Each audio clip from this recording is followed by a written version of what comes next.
मैं दिल्ली का रहने वाला हूं। मेरा नाम अहमद है।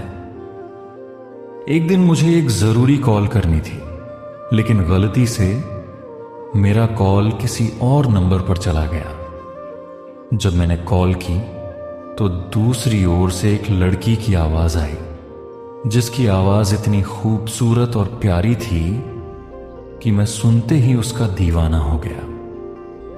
उसकी आवाज ने मुझे ऐसा दीवाना बना दिया कि मैंने फौरन उसका नंबर व्हाट्सएप पर सेव कर लिया और उसे मैसेज कर दिया। लेकिन उसने मेरा मैसेज पढ़कर कोई जवाब नहीं दिया, बल्कि मुझे ब्लॉक कर दिया। फिर मुझे एहसास हुआ कि शायद मुझे ऐसा नहीं करना चाहिए था, इसलिए मैंने मैसेज करना छोड़ दिया। कुछ दिन बाद अचानक उसने मेरे मैसेज का जवाब दिया। उसका नाम सारा था। मैंने उससे बात करने की कोशिश की, लेकिन वह बार बार मुझे ब्लॉक कर देती थी और कभी कभी खुद ही मैसेज कर देती थी। कुछ वक्त तक ऐसा ही चलता रहा। आहिस्ता आहिस्ता हम रोज बात करने लगे। मुझे उससे बेइंतहा मोहब्बत हो गई। हम घंटों बातें करते थे और मेरे दिल में उसके लिए गहरी मोहब्बत पैदा हो गई। मैं ही नहीं, सारा के दिल में भी मेरे लिए मोहब्बत जागने लगी थी। हम रात दिन बातें करते थे, कभी कभी दिन में भी। जब वक्त मिलता तो हम बात कर लेते। हमारे बीच झगड़े भी होते थे, लेकिन मैं उससे इतना मोहब्बत करता था कि हमेशा मैं ही उसे मनाने की कोशिश करता था। हमने एक दूसरे को सिर्फ तस्वीरों में देखा था। इस तरह बात करते करते वक्त गुजर गया और हमें पता ही नहीं चला कि 4 साल पूरे हो गए। सारा मुझसे शादी की बात करती थी, लेकिन मैं हर बार उसकी बात टाल देता था।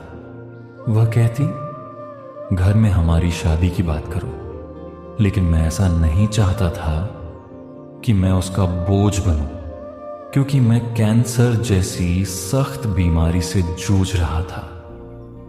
मैं नहीं चाहता था कि मेरी वजह से उसकी जिंदगी खराब हो। एक दिन हमारे बीच फिर से झगड़ा हुआ। इस बार उसे मनाने में मुझे थोड़ा वक्त लग गया, लेकिन तब तक सारा को कोई और पसंद आ चुका था। उनकी बात पहले इंस्टाग्राम पर शुरू हुई, फिर आहिस्ता आहिस्ता व्हाट्सएप पर होने लगी। जब मुझे इस बारे में पता चला तो मैंने सारा से पूछा। वह बहाने बनाने लगी। मैंने कहा, तुम क्यों झूठ बोल रही हो? उसने जवाब दिया, तुमने मुझसे शादी करनी थी। अब मैं जिससे बात करती हूं वह मुझसे शादी करेगा और मैं उससे बहुत मोहब्बत करती हूं। मैंने उसे बताया, मैं तुमसे शादी कैसे कर सकता था? मुझे तो कैंसर है। उसने कहा, तुमने मुझे बताने में बहुत देर कर दी। अगर तुम पहले बता देते तो शायद बात अलग होती, लेकिन अब मैं उससे बहुत खुश हूं और उससे बहुत मोहब्बत करती हूं। एक बात याद रखना, मैं उसी से शादी करूंगी। इसके बाद वह मुझे छोड़कर चली गई।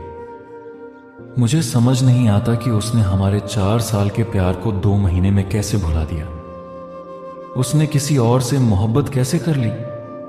कोई इंसान किसी को हासिल कर ले या न कर पाए, वह दुख अलग है, लेकिन असल दुख तब होता है जब आपका अपना इंसान किसी और से बातें करता दिखे। मेरे दिल में गहरे जख्म बन गए। कैंसर ने मुझे जितनी तकलीफ नहीं दी, उससे कहीं ज्यादा दर्द सारा ने मुझे दिया। उसने मुझसे बेवफाई की, लेकिन मैं आज भी उससे बेपनाह मोहब्बत करता हूं। कहते हैं, अगर कोई इंसान बुरा हो तो उसके साथ बुरा नहीं बनना चाहिए। मेरे दिल में सारा के लिए कोई नफरत नहीं है, बल्कि हमेशा मोहब्बत रहेगी। जब तक मैं जिंदा हूं मैं उसी से मोहब्बत करता रहूंगा। आज मेरी हालत यह है कि मैं दिन रात उसकी यादों में तड़पता हूं, उसकी यादों में रोता हूं। उसकी यादें मुझे बेचैन और लाचार कर देती हैं। मुझे लगता है कि एक दिन मैं हंसते हंसते उसकी यादों के साथ इस दुनिया से चला जाऊंगा, लेकिन मैं आज भी उससे बेपनाह मोहब्बत करता हूं। कहते हैं अगर कोई इंसान बुरा हो तो उसके साथ बुरा नहीं बनना चाहिए।